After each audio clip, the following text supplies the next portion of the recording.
चलिए जानकारी लीजिएगा, हल्ला नहीं कीजिएगा। सुनिए कि इलेक्ट्रिक फील्ड गॉस लॉ की सहायता से ज्ञात करना बहुत ही आसानी होता है। किसके तुलना में? तो कूलम्ब्स लॉ के तुलना में।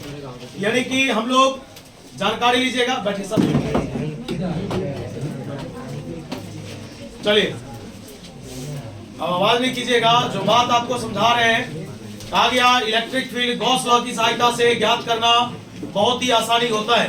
जब आप इलेक्ट्रिक फील्ड हमको ज्ञात करते देखिएगा, जब हम फाइंड आउट करेंगे तो आपको लगेगा कि भाई कोई भी क्वेश्चन देखते हैं कि 5 से 7 लाइन में बन रहा है, जबकि कूलम्ब्स लॉ की सहायता से अगर आप इलेक्ट्रिक फील्ड ज्ञात कीजिएगा तो आपको कम से कम 20 लाइन 25 लाइन की यानी कि कहने का मतलब हुआ कि निकलता दोनों से, कूलम्ब्स लॉ से भी गॉस लॉ से भी, लेकिन अंतर ये है ना कि कूलम्ब्स लॉ से थोड़ा ज्यादा समय लग जाता है जबकि गॉस लॉ से कम समय लगता है। याद रहेगा।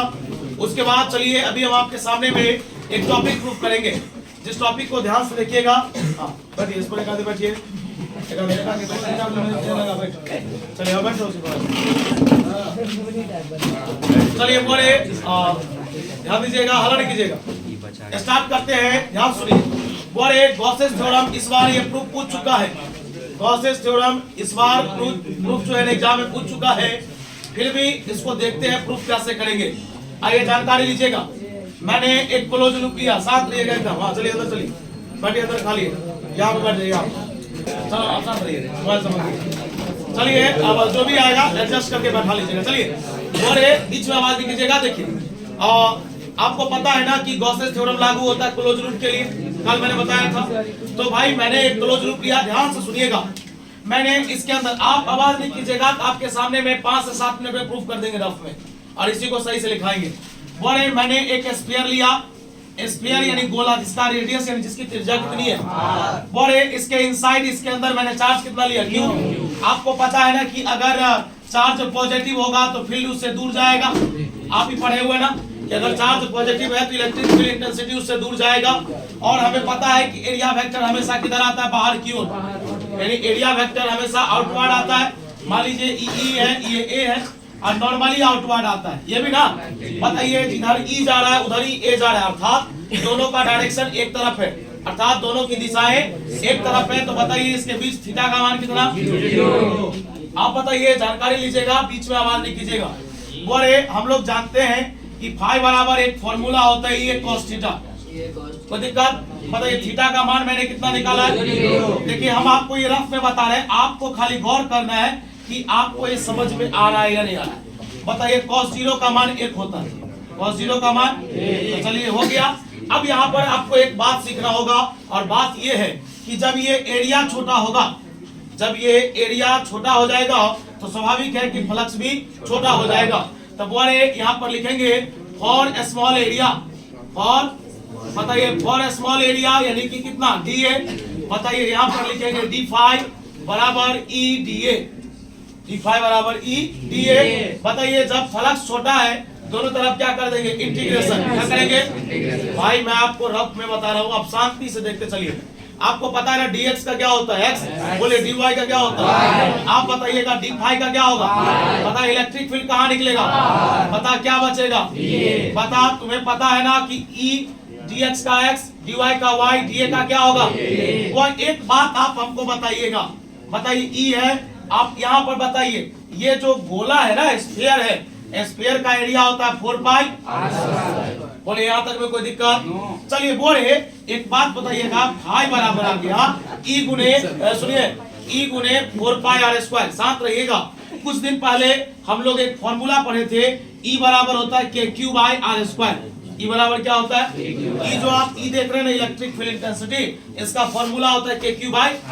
बताइए इसके बगल में क्या लिखा हुआ, जल्दी बोलिए, 4 पाई आर स्क्वायर, आर स्क्वायर से आर स्क्वायर। वो एक बात और समीर बताएगा, के का मान होता है 1/4 पाई इप्सिलॉन नॉट, के का मान होता है 1/4 पाई। बताइए बगल में है क्यू, बगल में है 4 पाई, 4 पाई से 4 पाई क्या हो गया। बताइए फाई बराबर आ गया Q by epsilon not, Q by. देखिए जब मैंने सॉल्व किया बहुत सारा बात है, पता मैंने एक स्फीयर लिया, गोला लिया जिसका रेडियस कितना है, आप पता, इसके अंदर में मैंने चार्ज क्या लिया, क्यू। पता चार्ज पॉजिटिव है इसलिए फील्ड किधर जा रहा है, दूर, बाहर जा रहा है। देखिए खाली नहीं। चलिए हाँ, बता क्या रहे थे, जानकारी लीजिएगा। चार्ज पॉजिटिव है तो फील्ड से दूर गया। पता एरिया वेक्टर हमेशा नॉर्मली आउटवर्ड, दोनों का डायरेक्शन एक तरफ हो गया, थीटा का मान 0 हो गया। फाई बराबर होता है E cos थीटा, थीटा का मान मैंने 0 पुट किया, cos 0 का मान 1 होता है। तो आ गया कि जब एरिया छोटा होगा, चलो बोले बता, जब एरिया छोटा होगा भाई, पता जब एरिया छोटा होगा स्वाभाविक है फ्लक्स भी छोटा होगा। पता मैंने दोनों तरफ इंटीग्रेशन किया। पता डी फाई का क्या होता है, फाई। इलेक्ट्रिक फील्ड कहाँ निकला, बाहर। ये का क्या होगा, ए। पता है स्फीयर का एरिया क्या होता है, 4 पाई। पता इलेक्ट्रिक फील्ड का फार्मूला के क्यू बाई आर स्क्वायर से आर स्क्वायर। पता ई है, ई मतलब सॉरी के का मान क्या होता है, 1/4 पाई। मैंने जब प्रूव किया, एक बात सुनिएगा, बस लास्ट लाइन समझ में आना चाहिए। एक बात बताइए, आपने अभी प्रूफ करके लाया Q बाई इप्सिलॉन नॉट, लाया ना आप बताइए, आपने जो लूप बनाया था, आपने जो क्लोज लूप लिया था, बताइए उस क्लोज लूप के अंदर में कितने चार्ज है, सिर्फ एक, उसका नाम है Q। क्या नाम है, Q। बड़े तो बताइए, जब एक वो चार्ज है और उसमें भाग किससे दे रहे हैं, इसी चार्ज को हम लोग लिख सकते हैं Q इन। क्या लिख सकते हैं, Q इन मतलब होता है इनसाइड वाला। कल पढ़ाए थे ना, कल पढ़ाए थे कि क्लोज लूप के अंदर जितने भी चार्ज हैं, सभी चार्ज को जोड़ दीजिए, उसमें इप्सिलॉन नॉट से भाग दे दीजिए, जो कुछ भी मिलेगा वो इलेक्ट्रिक फ्लक्स के बराबर होगा। तो इसके अंदर में के को चार्ज है तो के बार न जोड़िएगा आप, और उसमें आपने किससे भाग दिया, इसी को तो लोग गॉसेस लॉ बोलता है, इसी को लोग गॉसेस थ्योरम बोलता है, और यही प्रूव करना था, भारी तो नहीं है। एक बात और, आपको पता है ना, लूप हो या कोई बॉडी हो, उसका जो शेप और साइज निर्भर करता है उसके रेडियस पर। बताइए ये बॉडी इतना बड़ा दिख रहा है, इससे भी बड़ा दिखेगा कब, जब इसका रेडियस और बड़ा कर देंगे तब। तू बता, जब मैं इसको सॉल्व कर रहा था तो आर स्क्वायर से आर स्क्वायर कहीं पर कट गया कि नहीं कट गया, तो बता क्या रेडियस का कोई नामो निशान रहा इसमें, नहीं रहा। इसलिए बोले कल मैंने पढ़ाया था कि गॉसेस लॉ किसी भी लूप यानी किसी बॉडी के शेप और साइज पर निर्भर नहीं करता। चलो अंदर आओ, चलो अंदर आओ, बैठो ना, रुको ना, चश्मा वाला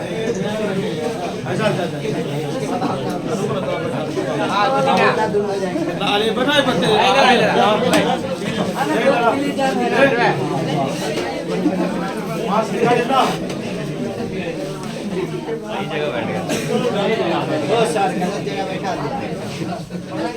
चलिए शांत रहिएगा, आवाज नहीं कीजिएगा, और एक नोट बोलिए लास्ट कहाँ पर थे, उसके बाद ये बाबा कहाँ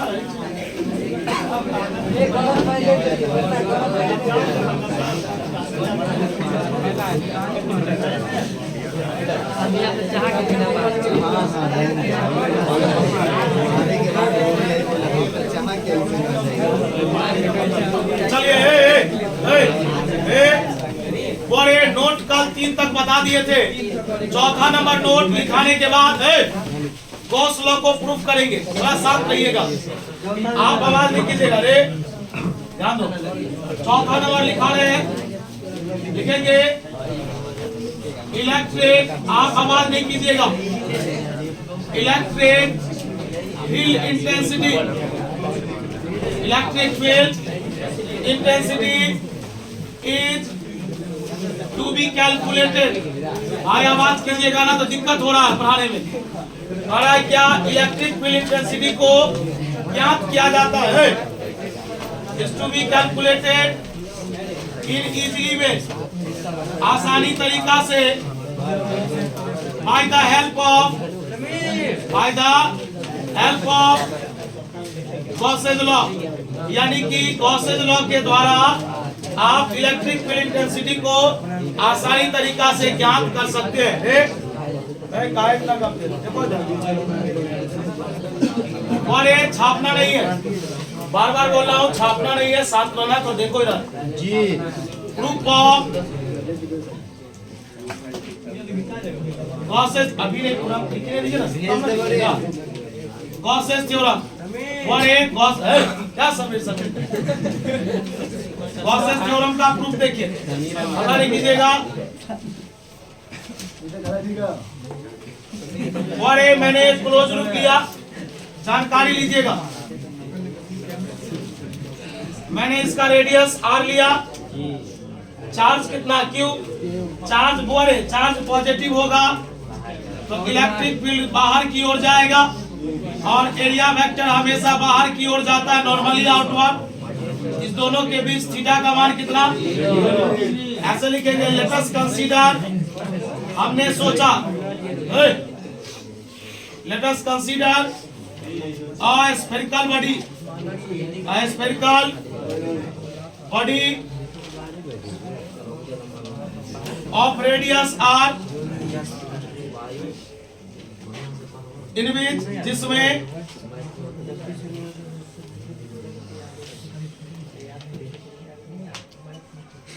charge q is placed as shown in the above figure। बोले आवाज नहीं कीजिएगा, थोड़ा शांत रहिए ना, हम प्रूफ कर रहे हैं ना आपके सामने में, देखिएगा थोड़ा सा भी भारी नहीं लगने देंगे। लिखेंगे सिंस, चूंकि इलेक्ट्रिक फ्लक्स का फॉर्मूला होता है फाई बराबर EA cos थीटा। बता अमीर, थीटा का मान कितना है यहाँ पर, 90 डिग्री। बताइए cos 0 का मान होता है A, EA इंटू 1 बराबर हो गया EA। अब यहाँ पर लिखेंगे और स्मॉल एरिया, छोटे एरिया के लिए, छोटा एरिया अर्थात किसके लिए, DA के लिए, तो फ्लक्स भी क्या हो जाएगा, और लिखेंगे integrating on both side, integrating on both sides, दोनों तरफ इंटीग्रेशन करने पर, और ध्यान दीजिएगा EDA बता डी फाई का क्या होता है, इलेक्ट्रिक फील्ड कहाँ निकलेगा, बता रहे 1 मिनट ज्यादा कूद रहा है, बता DA का क्या होगा, बता स्फीयर का एरिया होता है 4 पाई r स्क्वायर, बता E गुने 4 पाई r स्क्वायर। एक बात और लिख देते हैं, इलेक्ट्रिक फील्ड का फॉर्मूला होता है Q बाई r स्क्वायर। वो आवाज नहीं कीजिएगा, शांत रहिएगा, देखिए ना, जहाँ पे डाउट होगा पूछिएगा। इम्प्लाई दैट फाई बराबर, बोल रहे बुआ, ये E है ना, E का मान बोल, AQ बाई r स्क्वायर गुने 4 पाई r स्क्वायर से r स्क्वायर। बता K का मान क्या होता है, जल्दी बोल, हाँ 1 बाई 4 पाई गुने Q गुने 4 पाई, 4 पाई से 4 पाई, बता पाई बराबर हो गया Q बाई। ये जो तुम Q देख रहे हैं ना, Q, तुम बताओ जो तूने बॉडी माना है यही बॉडी है ना, बता इस बॉडी में कितना चार्ज है, एक वो चार्ज का जोड़ होगा, 2 चार्ज होता तो 2 चार्ज का जोड़ होता, अर्थात यहाँ पर लिखेंगे फाई बराबर सिग्मा, सिग्मा मतलब जोड़, सिग्मा मतलब जोड़, क्यू इन मतलब अंदर वाला charge, by epsilon not by, और इसी को हम ऐसा लिख सकते हैं ना, लिखेंगे this is the proof of Gauss's theorem या गॉसेस लॉ। गॉसेस, अरे बुआ 2018 में एक क्वेश्चन आया था, जरा सुन लेना। 2018 में क्वेश्चन आया था कि गॉसेस लॉ से प्रूफ कीजिए कूलम्ब्स लॉ, गॉसेस लॉ से प्रूफ कीजिए, यानी हेल्प लीजिए किसका, गॉसेस लॉ का, प्रूफ क्या करके दिखाइए। तो बुआ इस टॉपिक का नाम पड़ गया और बहुत VVI हो गया, क्योंकि 18 में थोड़ा सा अच्छा खासा क्वेश्चन पूछा गया था। तो टॉपिक हो गया डिडक्शन, है ना, deduction of Coulomb's law, deduction of Coulomb's law from Gauss's law.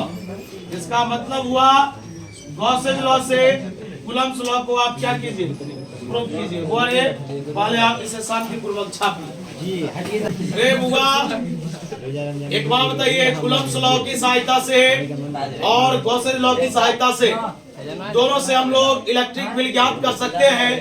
लेकिन गॉसेज लॉ की सहायता से इलेक्ट्रिक फील्ड ज्ञात करना बहुत ही आसान होता है। और ये अभी जो मैंने प्रूफ किया है गॉसेज थ्योरम, गॉसेज थ्योरम का स्टेटमेंट क्या है? और इस क्लोज लूप के अंदर जितने भी चार्ज हैं सभी चार्ज का जोड़ और उसमें इप्सिलॉन नॉट से डिवाइड करेंगे, जो कुछ भी मिलेगा वह इलेक्ट्रिक फ्लक्स के बराबर होगा, अर्थात sigma Q in by epsilon not होगा, यही ना। तो इधर वाला इरेज करूं क्या? लेकिन भाई उसमें समय आपको देना पड़ेगा, तब समझिएगा। ये तो हम आपको रफ में बता दिए थे तो आप लिख भी रहे थे। डिडक्शन मतलब होता है सत्यापन, डिडक्शन मतलब होता है किसी चीज का प्रूफ। बात समझ में आया? या किसी चीज का वेरिफिकेशन। और एक कह रहा है कि गॉस लॉ से आप प्रूफ कर दीजिए कूलम्ब्स लॉ। इसमें आपको बेसिक कुछ बात सुनना पड़ेगा, क्योंकि इसमें बहुत नए नए भी स्टूडेंट हैं, उनको ये आइडिया नहीं होगा कि क्या देख लेंगे, क्या देखेंगे, क्या दिखाया जाएगा जिससे ये पता चलेगा कि ये कूलम्ब्स लॉ ही है। अभी हम लोग ये जो प्रूफ किए तो कल हम ये पढ़े थे कि अंदर वाले चार्ज का जोड़ और उसमें इप्सिलॉन नॉट से जो डिवाइड होगा वो इलेक्ट्रिक फ्लक्स के बराबर होगा, और यही गॉसेज थ्योरम होगा। तब ना लिखे कि ये इसका प्रूफ है। चलिए आइए इधर वाला इरेज करूं क्या? सब कर दिया। बीच में अब आवाज नहीं करना है, क्योंकि ये टॉपिक थोड़ा सा इम्पोर्टेंट है, क्योंकि यहाँ पर दो नियम का चर्चा होगा। आप थोड़ा सा शांत रहिएगा तो आपके लिए ज्यादा बेटर होगा। चलिए हम स्टार्ट करते हैं। अरे बुआ ध्यान दो, ध्यान दीजिए। चलिए सुनिएगा बुआ, आवाज नहीं कीजिएगा। बुआ सुनिए, अभी अपने लोग एक चीज ये पढ़े ना कि ध्यान दीजिएगा, फाई बराबर ईडीए या sigma Q in by epsilon not. शांत रहिएगा। ई हुआ गॉसेज थ्योरम, गॉसेज लॉ का फॉर्मूला है जो अभी पढ़ के आए, जो प्रूफ किए। लेकिन इससे हमको, इसके मदद से हमको प्रूफ करना है कूलम्ब्स लॉ। क्या करना है? लेकिन अपने लोग को याद है ना कि कूलम्ब्स लॉ का ये फॉर्मूला होता है K into Q1 into Q2 by R square. आप यहाँ से कुछ बात को अर्न कीजिएगा, सीखिएगा। वैसे तो आप लोग को पता ही होगा कि वो एक कूलम्बियन फोर्स अर्थात कूलम्ब्स लॉ लागू होता है दो छोटे छोटे चार्ज के बीच में। कितने चार्ज के बीच में? बताइए, दो चार्ज के बीच में। और वो एक कहने का मतलब, ध्यान सुनिएगा, अगर हम इससे अगर ऐसा फॉर्मूला, इस रूप का फॉर्मूला अगर हम डिराइव कर दें तो लोग इसे कूलम्ब्स लॉ बोलेगा कि नहीं बोलेगा? बोलेगा। जैसे मान लीजिए कहीं पर कोई आदमी V बराबर आर प्रूफ कर दिया तो लोग कहेगा नहीं ये ओम्स का इक्वेशन है, ओम्स साहब का समीकरण है, बोलेगा कि नहीं बोलेगा? उसी प्रकार मदद हम लोग को गॉस लॉ का लेना है और उस मदद से कूलम्ब्स लॉ को प्रूफ करना है। बात समझ में आया? देखिएगा, बोले तो 3 से 4 लाइन, ज्यादा समय भी नहीं लगेगा। हाँ, कैलकुलेशन है, नो डाउट। आइए जानकारी लीजिएगा।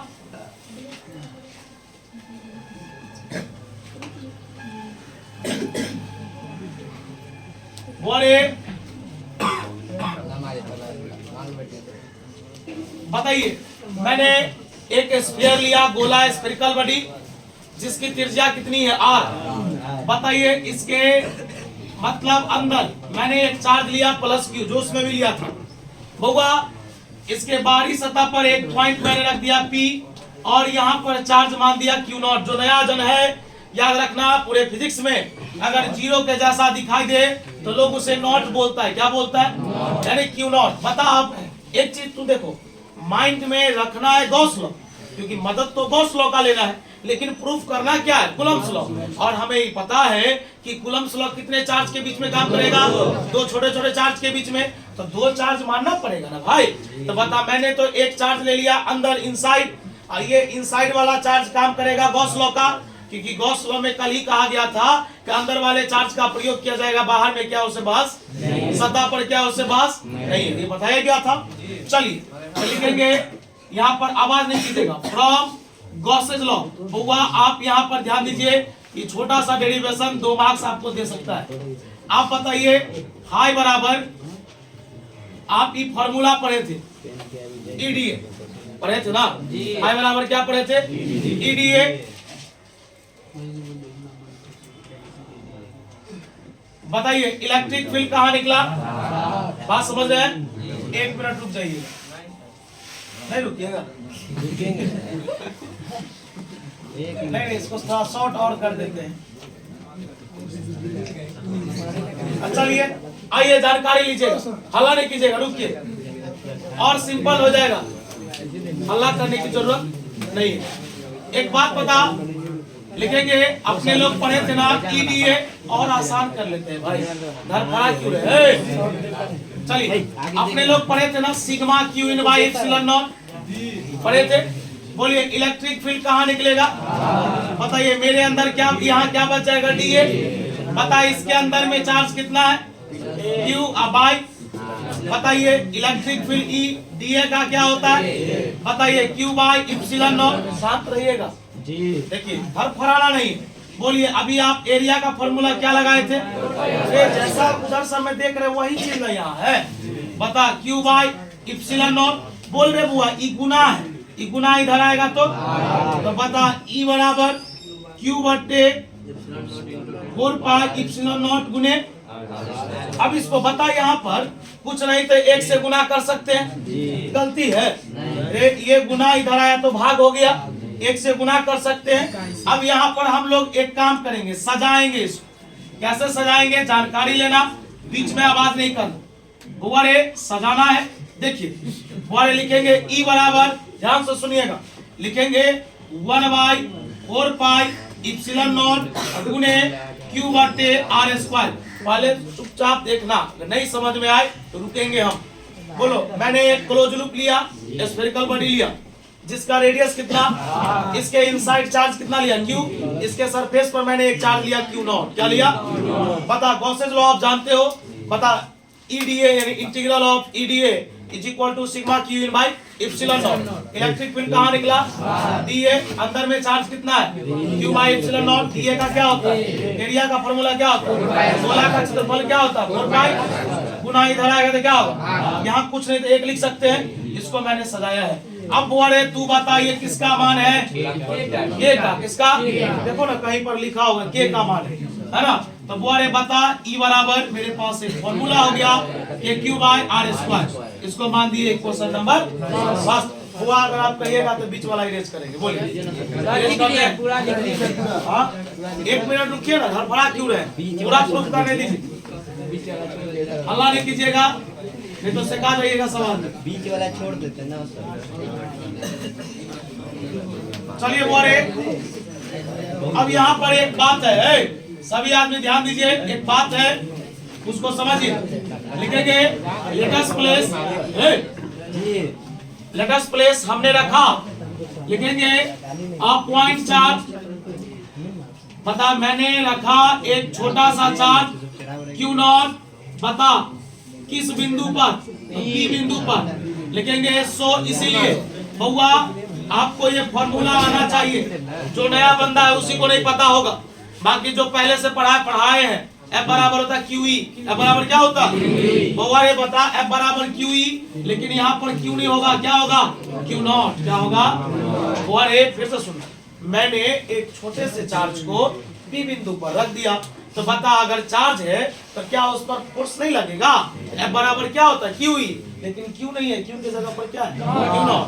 अब बुआ एक बात बता, ई का मान है कहीं तैयार, ई का मान लिखा हुआ है, तो यहाँ पर लिखेंगे फ्रॉम फर्स्ट, फ्रॉम चल देख यहाँ लिखेंगे F बराबर क्यू नॉट, चले ई का मान बोल, ई का मान क्या है के क्यू बाई, बस 1 मिनट और लगेगा, के क्यू नॉट बाई, लिख ही रहे थे कि बस बोला कि अब तो हो गया, लिखेंगे it is similar as, it is similar as या समान है किसके जैसा, F बराबर K into Q1 into Q2 by R square. जनाब आप बताइएगा, देखिए यहाँ के है, यहाँ भी के है, यहाँ Q1, यहाँ Q, यहाँ Q2, यहाँ Q नॉट, यहाँ आर स्क्वायर, यहाँ आर स्क्वायर, तो क्या ये कूलम्स लॉ नहीं है ना, बोला नहीं लिख लिए बुआ, बोले वैसा नहीं करो, आलिम शरीफ है था, नहीं इसके नीचे में लिखना होगा, लिखिए this is the proof of Coulomb's law. बताइए प्रूफ किसका है, कूलम्स लॉ। अरे भाई बहुत इंपॉर्टेंट है, पहला वाला प्रूफ नहीं आएगा ना, याद रखिएगा, तो दूसरा ये प्रूफ श्योर आएगा, 18 का क्वेश्चन है, पहला वाला इस बार पूछ चुका है तो नहीं आएगा। एक क्वेश्चन देते हैं, उसको बना के दिखाइए। एक न्यूमेरिकल दे रहे हैं, बना के साइड में लिख रहा हूँ, दिखाइएगा। नहीं बनने पर सिखा भी जाइएगा। सब आदमी का चेक किया जाएगा, नया बंदा को छोड़ा जाएगा। और नहीं वैसे भी आपका चेहरा नया है। 2 point charges of 2 point charges of 2 into 10 to the power minus -3 coulomb and 4 into 10 to the power -3 coulomb are separated at 20 centimeter in air. Then find the force. बहुत सुंदर, क्या बात है। Force acting between them. अब नहीं कीजिए ज्यादा। कि दो छोटे छोटे चार्ज हैं, दोनों चार्ज के बीच की दूरी 20 सेंटीमीटर है और चार्ज को हवा में रखा गया, तो बताइए उसके बीच कितना बल काम करेगा। फोर्स का फॉर्मूला होता है बराबर K into Q1 into Q2 by R square. बना के दिखाइए। क्या राम प्रवेशी बना लिए। 18 गुणे 10 का पावर 5 आंसर आया है। अगर आया है तो आपका सही है, अदरवाइज गलत है आपका। आए बउआ, इस सवाल ना बहुत पहले, ये सब टॉपिक बहुत पहले खत्म हुआ, अनठेकानी पूछ दिए। चलिए आज के लिए इतना ही रहेगा, कल इस सवाल को बताएंगे।